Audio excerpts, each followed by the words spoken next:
cordial saludo, comunidad educativa e interactiva. En esta oportunidad hablaremos de la generación del 36. En este vídeo encontrarás lo siguiente. Primero, te haré una descripción del contexto histórico y cultural. Luego, te relataré los géneros literarios activos durante este periodo. Paso seguido, te haré una cuenta regresiva o top 5 de características importantes de este movimiento literario. Y finalizaremos con una muestra biográfica, autores de este movimiento, sus vidas y obras más importantes. Perfecto, y sin más preámbulo, comencemos. Conozcamos a continuación el contexto histórico y cultural. Al hablar de generación del 36, primera generación de posguerra o promoción del 36, combinamos una serie de aspectos importantes y claros con el fin de entender de manera nítida a este movimiento literario importante en la literatura española del siglo XX. Primero, sus autores nacieron alrededor de 1910.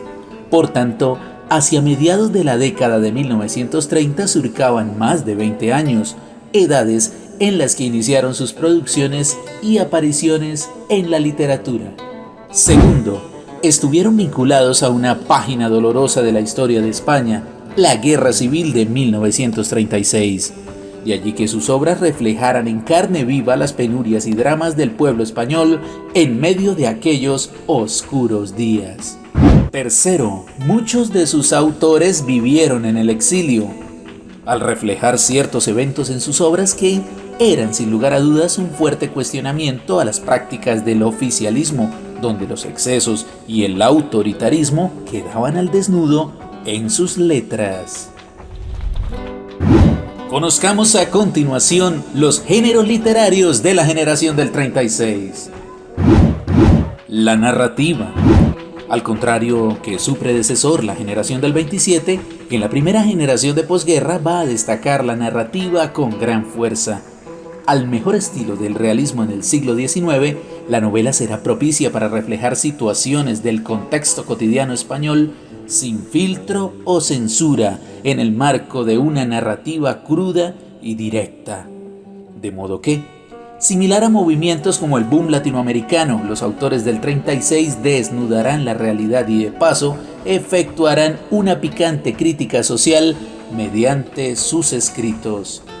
Para complementar el poder del mensaje literario en sus obras, los escenarios serán escuetos, la calle como fondo y sus personajes existirán con las mismas penalidades y sueños rotos del ciudadano desamparado promedio del doliente siglo XX. La lírica. En esta podemos observar que la magia de la palabra se empleó como elemento de motivación en el fragor de la batalla. Así pues, la estética del escrito hizo parte del arsenal de guerra como un elemento más de combate. Si bien es cierto, hubo dos bandos o posturas en cuanto a creación poética, lo cierto es que su rol dejó el toque de enamoramiento por amores imposibles, hombres y mujeres bellos, irresistibles e inalcanzables, para lucir el camuflado y asistir de lleno al enfrentamiento. Es importante, eso sí, aclarar que la poesía de la generación del 36 no fue idealizada y elevada en suaves nubes de seda como el caso del romanticismo.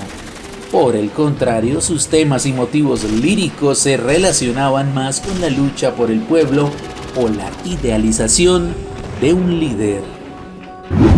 La dramática. En esta predominan aspectos emotivos y críticos propios del discurso de aquellos días tan convulsos y peligrosos. Puestas en escena realistas, muy humanas y con un inevitable toque propagandístico, quedan al descubierto en medio de un panorama lleno de balas y explosiones. Para citar un ejemplo, podemos apreciar el compendio de obras dramáticas de Miguel Hernández titulado Teatro en la Guerra. Montajes en escena que, más allá del valor estético y dramático en sí, buscaban motivar mediante el arte a la lucha del bando republicano. Así pues, la dramática no será simple arte, por el contrario, su contenido buscará ser vehículo de valores e ideologías. Conozcamos a continuación un top 5 de características de la generación del 36. Número 5. Sencillez en el lenguaje. Los personajes que integran la obra de la generación del 36 no son artificiales ni rebuscados de estanterías imaginarias. De hecho, para los autores era fundamental que el hombre o la mujer de la calle y el ciudadano corriente protagonizaran sus historias. Y para caracterizar mejor a estos seres de ficción, nada mejor que hacerles hablar en una forma directa, escueta y con desparpajo. Esta táctica resultó ideal si de masificar y popularizar la literatura se trataba.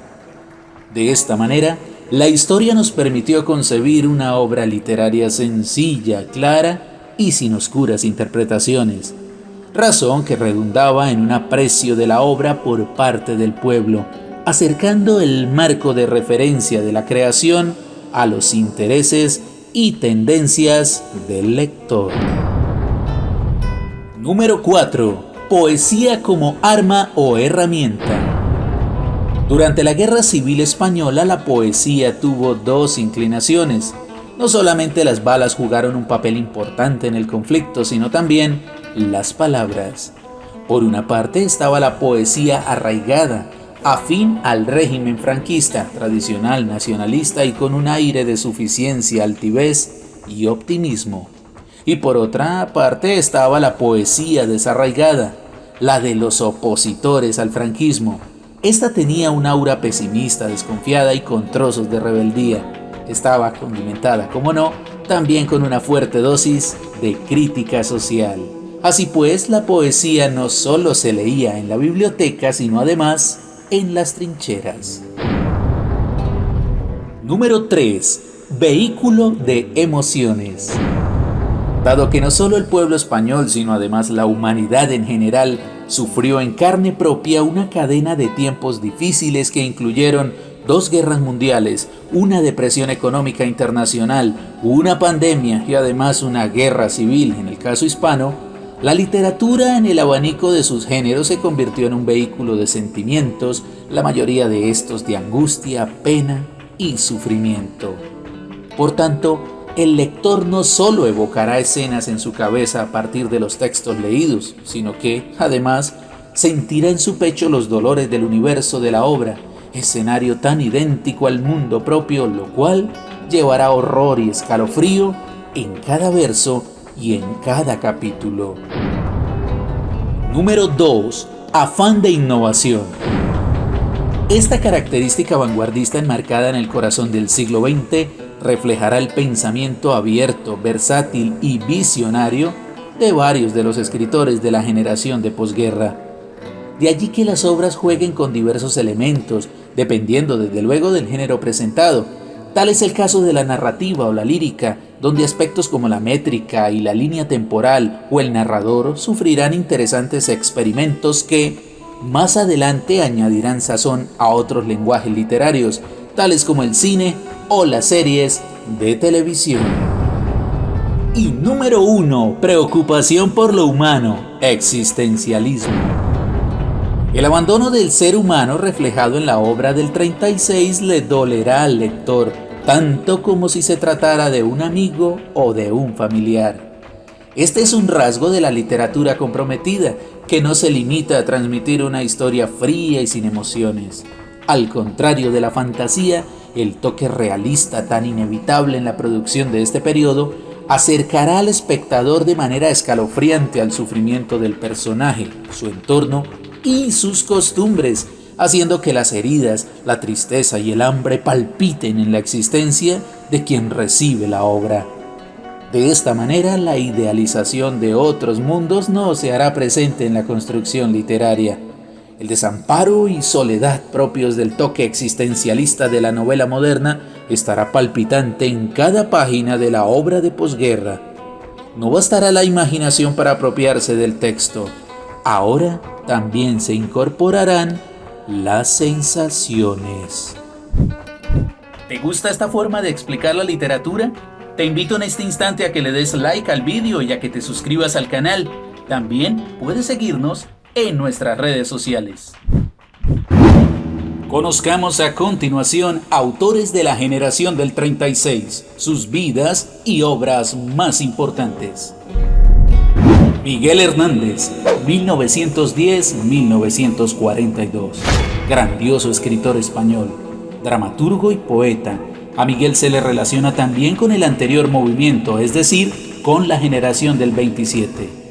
La calidad de su poesía, que mezcla lo humano, lo emotivo y la voz del pueblo, lo han destacado como uno de los grandes del siglo XX. Obras importantes: Perito en Lunas, El rayo que no cesa y Viento del pueblo.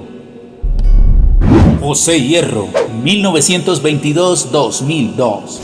Grandioso poeta español, también conocido como Pepe Hierro. Destaca por ser uno de los más reconocidos en la posguerra, con una fuerte influencia de la Guerra Civil Española, evidenciada, como no, en su poesía. Obras importantes: Libro de las Alucinaciones, Alegría y Cuaderno de Nueva York.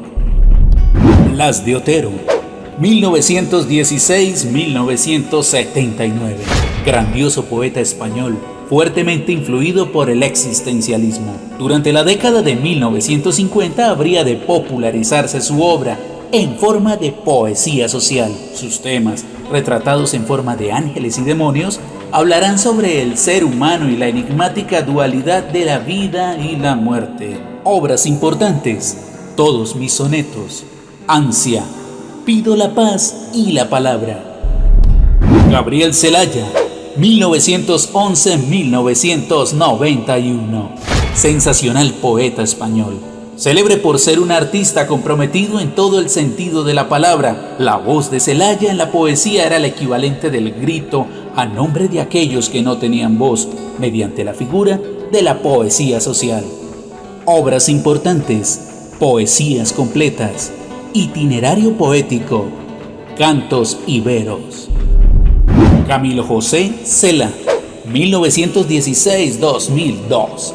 Reconocido escritor español de la época de la posguerra. No solo fue autor, sino además crítico, ensayista, editor de revistas, conferencista y periodista. Premio Nobel de Literatura en 1989. Obras importantes: Pabellón de Reposo, La familia de Pascual Duarte, y una de sus obras más reconocidas, La Colmena. Miguel Delibes, 1920-2010. Grandioso escritor español que, además, fue periodista, crítico y miembro de la Real Academia Española hasta el fin de sus días. Su obra narrativa fue genial, al punto de que muchas de sus historias fueron adaptadas a la pantalla grande.